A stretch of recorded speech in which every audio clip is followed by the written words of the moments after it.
واسمعوا، پہلے یہ احتیاط سے سنو، وللکافرین عذاب علیم، اور کافروں کے لیے دردناک عذاب ہے۔ جی اسی پارے میں اللہ تبارک و تعالیٰ نے پھر اہل یہود کا ذکر کیا، تو یہود کہنے لگے کہ ہم حضرت ابراہیم کے ماننے والے ہیں، تو اللہ کریم نے وہ بھی ذکر کیا کہ میں نے تو ابراہیم کو آزمایا ہے، وَإِذِ ابْتَلَىٰ إِبْرَاهِيمَ رَبُّهُ بِكَلِمَاتٍ فَأَتَمَّهُنَّ، ہم نے ابراہیم کو کچھ چیزوں سے آزمایا ہے، وہ ہماری آزمائش پہ پورے اترے۔ قَالَ إِنِّي جَاعِلُكَ لِلنَّاسِ إِمَامًا، تو پھر ہم نے انہیں کہا کہ ہم آپ کو پوری دنیا کا امام بنائیں گے۔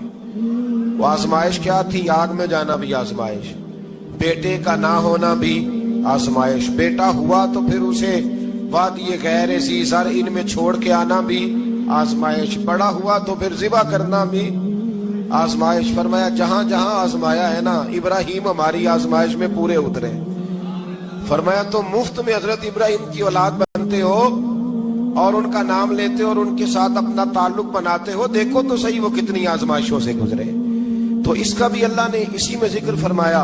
اور پھر وہ بات کرتے تھے حضرت یعقوب کی اور حضرت اسحاق کی، تو فرمایا وہ تو ہمارے اتنے خاص بندے تھے کہ وصال کا وقت بھی انہوں نے اپنی اولادوں کو نصیحت فرمائی تھی کہ اللہ کی توحید پہ قائم رہنا، اس کا ذکر بھی اللہ نے اسی پارے میں بیان فرمایا۔ اور جو حضرت ابراہیم اور جناب اسماعیل نے کعبہ تعمیر کیا، تو اس کا ذکر بھی اللہ تعالیٰ نے اسی پارے میں فرمایا۔ فرمایا جب وہ کعبہ بنا رہے تھے تو کہہ رہے تھے ربنا تقبل منا، کہہ رہے تھے اے اللہ بنا ہم نے دیا ہے پر مہربانی فرما ہم سے قبول فرما لے۔ تو جو آیہ کریمہ آخر میں عرض کرنا چاہتا ہوں اس پر بھی تھوڑی توجہ فرمائیں گے تو بات بڑی نکھر کے باہر آئے گی۔ یہ 16ویں رکوع کے اندر اللہ نے پھر یہود کا اور عیسائیت کا ذکر فرمایا، تو اللہ کریم نے ایک بات ارشاد فرمائی۔ یہودیوں کے ہاں جب کوئی بچہ پیدا ہوتا تھا پیلے رنگ کے ساتھ اس کو رنگتے تھے، یا کوئی خاص رنگ تھا ان کا، بچہ پیدا ہوتا تو اس پر وہ رنگ چڑھاتے کہ یہ جی ہمارے مذہب کا رنگ ہے۔ ہمارے ہاں بھی رسمیں ہیں نا اپنی اپنی، معاذ اللہ اپنی اپنی نہیں ہونی چاہیے، اللہ رسول کا حکم ہونا چاہیے۔ تو یہودیوں کے ہاں بچہ پیدا ہوتا تو ایک خاص رنگ چڑھاتے، عیسائیوں کے ہاں پیدا ہوتا تو وہ بھی ایک خاص رنگ چڑھاتے۔ تو مسلمانوں کے ہاں بچے پیدا ہوئے تو انہوں نے بھی توجہ کی کہ یہ کیا ہو رہا ہے، تو رب کریم نے فرمایا صبغۃ اللہ، رنگ اللہ کا ہی ہے۔ ومن احسن من اللہ صبغہ، اور فرمایا اللہ کے رنگ سے زیادہ خوبصورت کس کا رنگ ہو سکتا ہے؟ اللہ کا رنگ کیا ہے؟ لا الہ الا اللہ محمد الرسول اللہ صلی اللہ علیہ۔ فرمایا نیلے پیلے کالے رنگ نہ چڑھاؤ، اپنے ذہن پر توحید و رسالت کا رنگ چڑھاؤ، یہ سب سے بہترین رنگ ہے۔ اگر تمہارے ذہنوں پر رب رسول کی توحید کا رنگ چڑھ گیا تو یہ وہ والا رنگ ہے، پھر تمہیں کسی اور رنگ کی طرف جانے کی ضرورت نہیں پڑے گی۔ تو فرمایا رنگ وہ پیدا کرو جو توحید کا ہے، رسالت کا ہے، اس رنگ کی توجہ کرو۔ قرآن مجید کے اس پارے میں اللہ کریم نے مختلف باتیں بیان کر کے آخری رکوع میں یہ جو رنگ کا ذکر فرمایا نا، تو یہ لگتا ہے پورے پارے کا خلاصہ ہے کہ رب کریم نے فرمایا اصل بات یہ ہے کہ تمہاری سوچوں پہ رب رسول کی توحید و رسالت کا رنگ ہونا چاہیے۔ ہر وقت بچہ پیدا ہو کو دنیا سے جائے تو رنگ کس کا ہونا چاہیے؟ اللہ رسول کے دین کا۔ اللہ تعالی ہمیں سمجھنے کی توفیق عطا فرمائے۔ آخر دعوانا ان الحمدللہ۔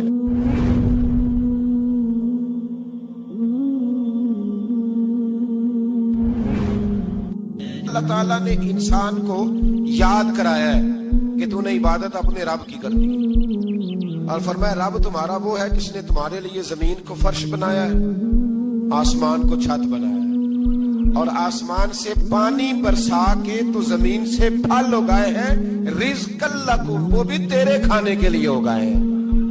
وہ جو آسمان سے بارش برسا کے زمین سے سبز اور پھل اگائے ہیں تو وہ بھی تیرے لیے۔ جب سارا کچھ تیرے لیے بنایا تو بھی تو عبادت کرنا اپنے رب کی، پھر کسی کو اس کا شریک نہ ٹھہرا۔ ایک چیلنج بھی کیا قرآن مجید نے اس رکوع کے اندر۔ کہا کرتے تھے مکے کے لوگ کہ آپ قرآن مجید کی آیتیں نبی کریم علیہ السلام سے کہا کرتے تھے کہ معاذ اللہ آپ خود بناتے ہیں، بنا کے لاتے ہیں۔ تو اللہ کریم نے فرمایا وَإِن كُنتُمْ فِي رَيْبٍ مِّمَّا نَزَّلْنَا عَلَىٰ عَبْدِنَا فَأْتُوا بِسُورَةٍ مِّن مِّثْلِهِ، اگر تمہیں شک ہو نا اس میں جو ہم نے بندہ خاص پہ نازل کیا ہے تو تم بھی اس جیسی ایک صورت بنا کے لاؤ۔